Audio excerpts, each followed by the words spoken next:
Vi har haft en samfundsfag synopsisøvelse omkring terrorloven, og vores problemformulering lyder: Hvad er baggrunden for, at et bredt flertal i den danske Folketing i 2006 kunne vedtage en yderligere stramning af terrorloven fra 2002, på trods af massiv kritik fra strafretslige eksperter og meningsdannere? Jeg vil nu redegøre for handlingsforløbet omkring terrorpakke 1 og 2. Da terrorpakke 1 blev indført som en konsekvens af terrorangrebet på World Trade Center den 11. september, klargør den daværende statsminister Poul Nyrup Rasmussen tiltaget. Situationen efter den 11. september betyder, at vi lever i en ny tid. Ingenting er som før.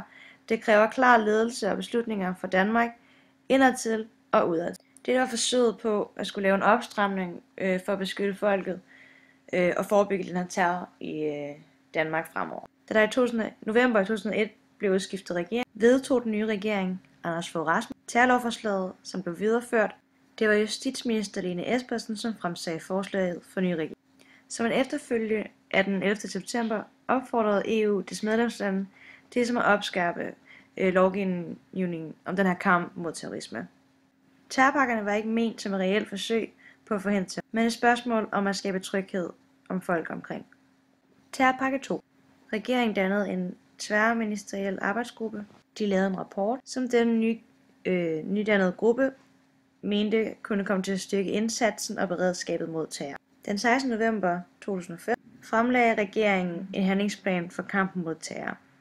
Ideen indeholdt en række initiativer, der skulle forsøge på at styrke dansk samfunds indsats og dets beredskab mod terror i Danmark. Det var først i år 2006, at justitsministeren gav et forslag om en lovændring af straffeloven, retsplejeloven og en andre forskellige række love, for at kunne styrke den her indsats for at bekæmpe terrorismen, også kaldet terrorpakke 2. Nogle af de her initiativer indeholdt, at det vil hjælpe dansk politis mulighed for at efterforske og forebygge, og derved også bekæmpe de her terrorhandlinger, og som for eksempel forslag som politiets efterretningstjeneste får lettere ved at indhente oplysninger fra andre forvaltningsmyndigheder, og proceduren for at indhente retskendelse til indgreb om telefonaflytning og telefonoplysningsforenkles. Dette vil give politiet lov til både at få lov til at søge den offentlige myndighed og den private, så de hurtigere kunne få adgang til efterforskning og forebygge den her terror. Nu vil jeg vise lidt på Islands model, hvordan man kan se, hvordan det politiske system vedtog terrorloven. Input, som er her, det var forslaget, der blev nævnt på baggrund af, hvad der skete den 11. september 2001. Og det var her, at overvejelsen om en terrorlov virkelig blev til et forslag om de såkaldte terrorlov. Så er der i firkanten her, der hedder det politiske system. På baggrund af, hvad der blev drøftet i den tidligere regering, fremsatte Lene Espersen et forslag, som byggede på, hvad de havde diskuteret før den nye regering blev indført. Output, som er her, var, hvad man håbede på kunne komme ud som et par terrorlov. Efter debatter, afstemninger og overvejelser, blev det her output fuldført som terrorpakkerne. Man kan snakke om feedback på den måde, at terrorpakke 2 var, hvad der skete en ændring, at der ville ændres på lovene til den gamle terrorpakke. Den første af de 3 aktører, vi har valgt, er Pia Kjærsgaard, da hun har skrevet et ugebrev omkring hendes meninger om terrorloven, indførelsen af terrorloven. Pia Kjærsgaard fortæller i hendes ugebrev, at hun bakker meget op om, at der skal ske noget så hurtigt som muligt. Hun siger, at truslen mod Danmark er høj, og vil formentlig vedblive at være det rum tid endnu. Med terrorpakken i 2002 og 2005 har vi som samfund truffet en række forholdsregler til imødegåelsen herfra. Kigger man på Molins model, kan man sætte Pia Kjærsgaard ind i følgende faktorer. Da Pia Kjærsgaard har interesse i forhold til indførelsen af terrorlov inden for hendes politik, er det klart, at hendes kernevælgere eller organisationsfaktorer og partimedlemmer vil støtte op omkring den her mening imod indvandring. Dette er interessefaktoren. Hendes valg og standpunkt bliver vidt, at der skal indføres den her terrorlov, og hvor stor popularitet er det selvfølgelig hendes vælgere, der lyst, hvor vidt de følger hende, Anden aktør er Lasse Larsen fra har skrevet Dualmægtige PT. Han siger, og måske skaber det brutale metoder netop de terrorister, som en skønne dag husker, da deres uskyldige far blev hævet ud af sengen og bortført fra sit eget hjem, blot fordi PET havde et nyt politisk krav om straffeforfølgning og nogle nye metoder, der skulle afprøves. Lasse Larsen er sociologistuderende på CBS.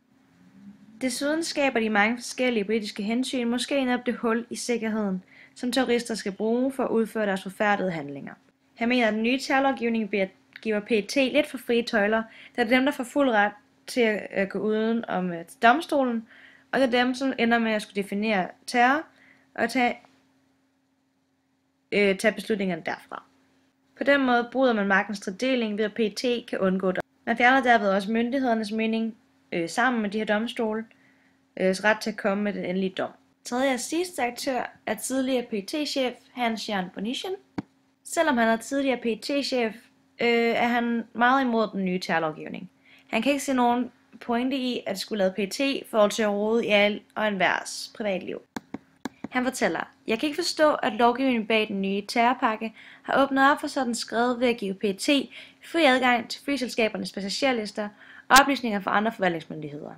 Ud fra det mener han, at hvis man giver PET fri adgang til alt, kan alle og enhver ende med at have noget mistænkt om. Selv den mindste forkerte lånte bog på biblioteket kan være deres årsag til, at PET har noget under. Så mener han, at den lovgivning var en krænkelse af danskernes retssikkerhed. Principperne omkring det danske retssystem bliver brudt, når man indfører sådan terror. Når vi ved, at der er ingen dom uden lov, og ingen straf uden dom. Disse to principper, der bliver brudt, når man indfører en terrorlov. Ser man på magtens niveau, er interessen omkring den lovgivning stadig baseret på hændelserne den 11. september 2001.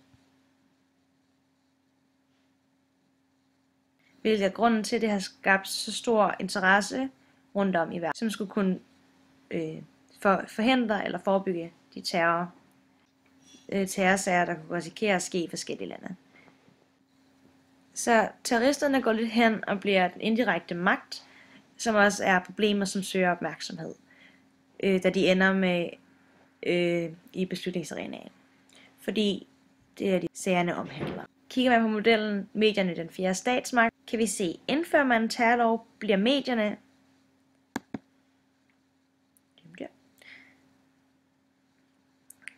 fjernet, da alting bliver hemmeligt. Borgerne bliver også fjernet, og forvaltningen bliver fjernet. Så det sidste, det kun Folketinget og regeringen, der er der til at tage de endelige beslutninger omkring den nye terrorlov. Da det bliver Folketinget, der kommer med de her forslag omkring ændringer, og det bliver regeringen, der til sidst skal tage den endelige beslutning.